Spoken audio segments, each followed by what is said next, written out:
Friends, कल हमने बात की थी बिहार और कुछ स्टेट की मेरिट के बारे में, क्योंकि काफ़ी हाई मेरिट गई थी। अब आज हम बात करेंगे यूपी और राजस्थान की मेरिट के बारे में, जो कि बहुत ज़्यादा हाई गई है, जो कि एक्सपेक्टेड था। जैसा कि मैंने कहा था कि जो हाई मेरिट स्टेट हैं उनका परफॉर्मेंस बहुत ही हाई होगा।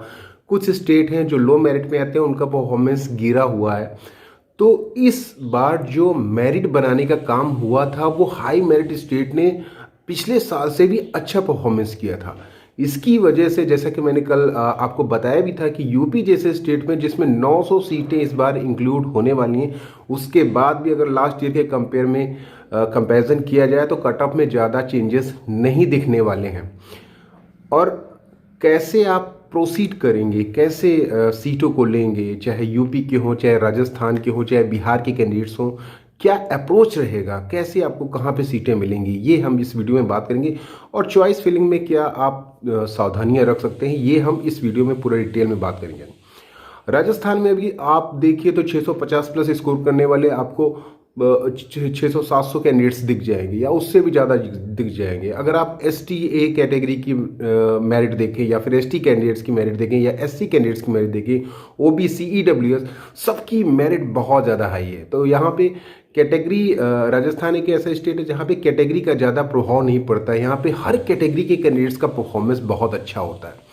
इसी तरह से हम यूपी की बात करें तो यूपी में भी इस बार 300 से ऊपर बच्चों ने 650 प्लस स्कोर किया है। अब 300 से ऊपर बच्चे अगर 650 स्कोर कर रहे हैं तो इसका मतलब है कि वो 650 जो टॉप कॉलेजेस हैं उसमें या तो स्टेट के लेंगे, या फिर जिनका स्कोर थोड़ा और अच्छा है 670 680, वो फिर या तो एम्स को प्रेफर करेंगे या फिर किसी और कॉलेजेस को प्रेफर करेंगे ऑल इंडिया कोटा के थ्रू। कुछ कैंडिडेट्स क्या होते हैं कि अपने ही स्टेट के कॉलेजेस को ऑल इंडिया कोटा के थ्रू ले लेते हैं। खासकर जो हाई मेरिट स्टेट होते हैं, जिसमें कि राजस्थान भी है, यूपी भी है, जिसमें कि कैंडिडेट्स का अच्छा स्कोर होता है और उसकी वजह से वो टॉप कॉलेजेस को, अपने ही स्टेट के कॉलेजेस को ऑल इंडिया कोटा के थ्रू ले लेते हैं। तो इससे भी थोड़ा मेरिट डाउन होता है। लेकिन अगर आप ये सोच रहे हैं कि बहुत ज़्यादा मेरिट का प्रभाव पड़ेगा राउंड 1 या राउंड 2 में, तो ज़्यादा प्रभाव नहीं पड़ने वाला है। क्योंकि पिछले साल जैसा इस बार नहीं है कि आपका मेरिट राउंड 2 से सीटें वैकेंट होके यहाँ पे रिवर्ट होके आएंगी। ऐसा कुछ नहीं होने वाला है। जैसा कि पहले हुआ करता था, 150-200 सीटें आ जाती थी, राजस्थान में भी काफ़ी सीटें आ जाती थी। तो ऐसा नहीं होने वाला है। तो कैलकुलेटिव डिसीजन आपको लेना पड़ेगा। तो राजस्थान की भी मेरिट हम जैसे कि मैंने बताया बहुत ही हाई गई हुई है, और जैसे कि एक्सपेक्टेड था टॉय डेटा में भी। और यूपी की भी मेरिट। तो अब आप चॉइस फिलिंग कैसे करेंगे? देखिए, चाहे यूपी के हों, चाहे फिर आप बिहार के हों, या फिर आप राजस्थान के हों, अगर आप स्टेट कोटा में प्रेफरेंस रख रहे हैं और आपका स्कोर है कि ठीक है आपको सीटें मिल जाएंगी, ठीक है, ऐसा नहीं है कि आपका स्कोर बहुत अच्छा है तो ठीक है, आपके पास ऑप्शंस हैं। लेकिन अब अगर आप मिडिल में हैं, तो फिर आप चॉइसेस को जब फिल करिएगा तो टॉप टू बॉटम चॉइसेस को फिल करिएगा। इसमें यह रहेगा कि आपकी जो भी सीट अलॉट होगी वो आपको उसको आप रिटेन करके अपग्रेड कर सकते हैं, क्योंकि राउंड 2 में इसकी कोई गारंटी नहीं होगी कि आपको वो सीट मिल जाएगी जिसे आप छोड़ देंगे या फिर जिसे आप रिटेन नहीं करेंगे। हो सकता है वही कॉलेज राउंड 2 में भी आपको अलॉट हो जाए। तो ये गलती मत करिएगा, जैसे बहुत सारे कैंडिडेट्स करते क्या है कि हम टॉप कॉलेजेस को राउंड 1 में डाल देंगे, अगर उसमें नहीं होता है तो फिर राउंड 2 में बॉटम वाले को डालेंगे। राउंड 2 में कोई गारंटी नहीं है कि वो सीटें आएंगी ही आएंगी, या सीटें वैकेंट होंगी, या उतनी ज़्यादा सीटें वैकेंट होंगी। तो ये गलती मत करिएगा। जब चॉइस फिलिंग करिएगा तो सारे कॉलेजेस डाल दीजिएगा, उसमें बेटर यही रहता है। क्योंकि अगर राउंड 2 के चक्कर में रहेंगे कि राउंड 2 में सीटें आएंगी, राउंड 2 में वैकेंट तो होंगी, कुछ सीटें यहाँ पे जाएंगी, तो ऐसा नहीं करना है। एक सिस्टमैटिक वे में चलेंगे तो वो ज़्यादा आपके लिए फ़ायदेमंद होगा। खासकर ये स्टेट के बारे में, चाहे यूपी हो गया हो या राजस्थान हो गया हो, क्योंकि यहाँ पे मेरिट इतनी हाई गई है कि कैंडिडेट्स बहुत ही ज़्यादा कन्फ्यूज़ हो गए हैं।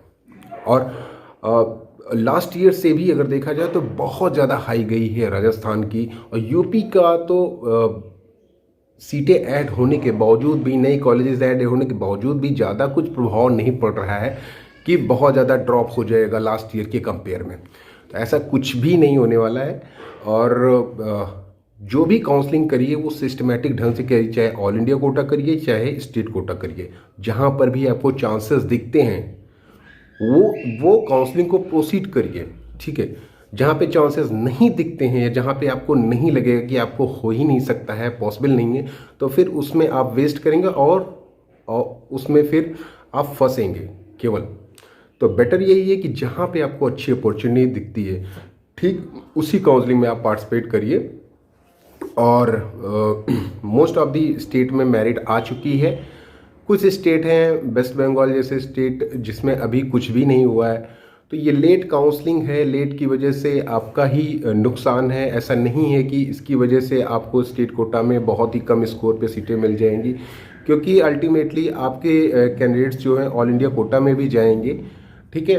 और ऑल इंडिया कोटा से अगर वो सीटें नहीं पाते हैं, खासकर जनरल कैटेगरी क्योंकि रिजर्वेशन आया है, तो उसकी वजह से भी वो फिर स्टेट को मूव करेंगे। क्योंकि जो टॉप कॉलेजेस होते हैं, कैंडिडेट्स प्रेफर करते हैं कि ठीक है हमको अगर कोई एम्स मिल जाता है या फिर कोई और कॉलेज मिल जाता बेटर, तो वो उसको हम ले लेंगे। तो ऐसा कैंडिडेट्स का चॉइस होता है स्टेट का। तो अगर उनको उनके चॉइस की सीटें नहीं मिलेंगी तो वो स्टेट कोटा में मूव करेंगे। स्टेट कोटा में मूव करेंगे तो स्टेट कोटा का कट ऑफ इंक्रीज होगा।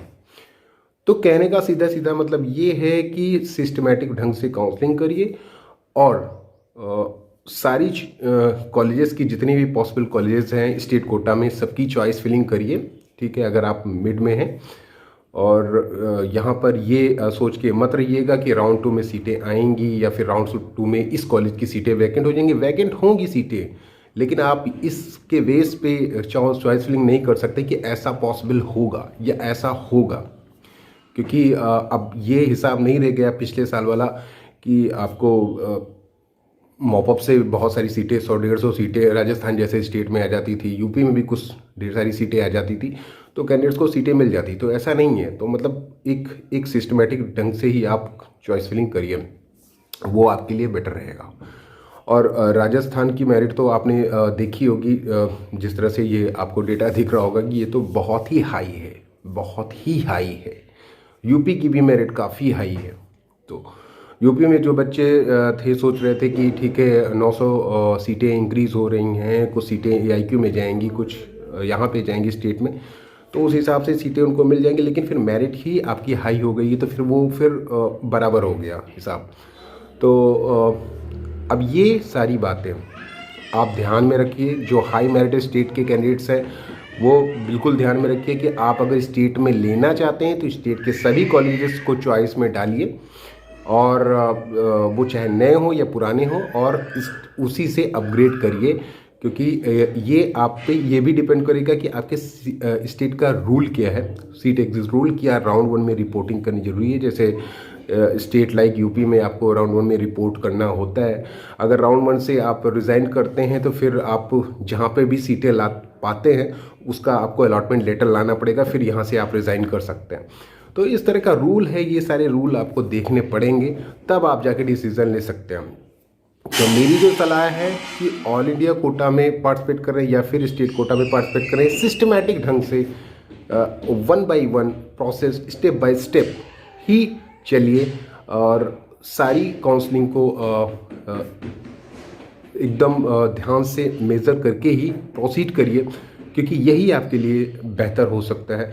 क्योंकि मेरिट काफ़ी हाई गई है, तो यहाँ पे छोटी सी चूक आपको सीट पाने का जो आपका चांस है उसको हटा सकती है। तो फिर इसलिए क्योंकि हाई मेरिट स्टेट में फिर कुछ भी आपको समझ में नहीं आता कि यहाँ पे भी मिलेंगी कि यहाँ पे मिलेंगी, तो पूरा डाउटफुल रहता है। तो अगर आपको चाहिए ये सीट तो फिर एक पर्टिकुलर काउंसलिंग को आपको पकड़ के उस पर फोकस करना है, क्योंकि ये आसान नहीं होता है। मैं पहले भी कह दे रहा हूँ कि अगर आपको काउंसलिंग में पार्टिसिपेट करना है तो पूरा ढंग से ही आपको पार्टिसिपेट करना है। तो ये सारी बातें, ये सारे पॉइंट्स खासकर हाई मेरिट स्टेट के कैंडिडेट्स जरूर फॉलो करें, क्योंकि अब मॉपअप में सीटें नहीं आने वाली हैं। पिछले साल जैसा नहीं होने वाला है। पिछले साल क्या होता था कि आप में से बहुत सारे कैंडिडेट्स राजस्थान या फिर यूपी के अदर स्टेट के कॉलेजेस ले लेते थे, उसके बाद फिर मॉपअप से सीटें वैकेंट हो जाती थी, क्योंकि राउंड 2 में बहुत सारे कैंडिडेट्स छोड़ देते थे, ठीक है। तो वो स्टेट को रिवर्ट हो जाती थी। लेकिन ऐसा नहीं है अब। तो फिर स्टेट में पता चलता था कि जिस कैंडिडेट्स ने अदर स्टेट में कॉलेज लिया उससे कम स्टेट का कट ऑफ हो गया। तो ऐसा अब नहीं होने वाला है, ऐसा पॉसिबिलिटी अब नहीं होने वाला है। तो क्योंकि मॉपअप का सिस्टम ही ख़त्म हो गया, मीन्स जो आपकी सीटें आती थी रिवर्टेड वो सारी ख़त्म हो गई हैं। वो सीटें जाएंगी राउंड 4 तक, और राउंड 4 तक ऐसा भी हो सकता है कि आपको अच्छे अच्छे कॉलेजेस की सीटें भी दिख जाएं। मीन्स राउंड 2 के बाद बहुत सारे कैंडिडेट्स कंफ्यूज होंगे ऑल इंडिया कोटा से, ऑल इंडिया कोटा के कॉलेजेस की सीटें को छोड़ के स्टेट कोटा में जाएंगे, तो ऑल इंडिया कोटा के अच्छे कॉलेजेस की सीटें मॉपअप में चली आएंगी।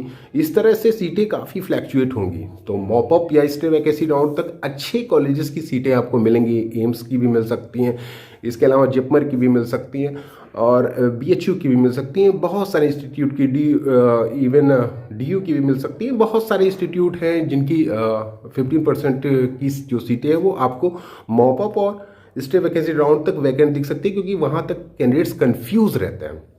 तो अगर आप ऑल इंडिया कोटा में प्रोसीड करना चाहते हैं तो फाइनली राउंड 4 तक आप प्रोसीड कर सकते हैं। अगर स्टेट कोटा में प्रोसीड करना चाहते हैं तो स्टेट कोटा में राउंड 1 से फिर रिटेन करना शुरू करिए कि हाँ ठीक है हमें स्टेट में ही रहना है, हम राउंड 1 की सीट को रिटेन करेंगे, क्योंकि पता नहीं है कि फ्यूचर में राउंड 2 में कितनी सीटें आएंगी या किस कॉलेज की कितनी सीटें वैकेंट होंगी। तो इस तरह से एक सिस्टमेटिक ढंग से अपने स्टेट के काउंसलिंग रूल को समझ के कि कैसे एग्जिट कर सकते हैं, राउंड 1 में रिपोर्ट करना है नहीं करना है, या राउंड 1 में सीटें छोड़ सकते हैं या नहीं छोड़ सकते हैं, फ्री एग्जिट है कि नहीं है, ये सारी बातें कंसीडर करके ही आगे बढ़िए तो आपके लिए बेटर होगा, वरना प्रॉब्लम हो जाएगी। That's all.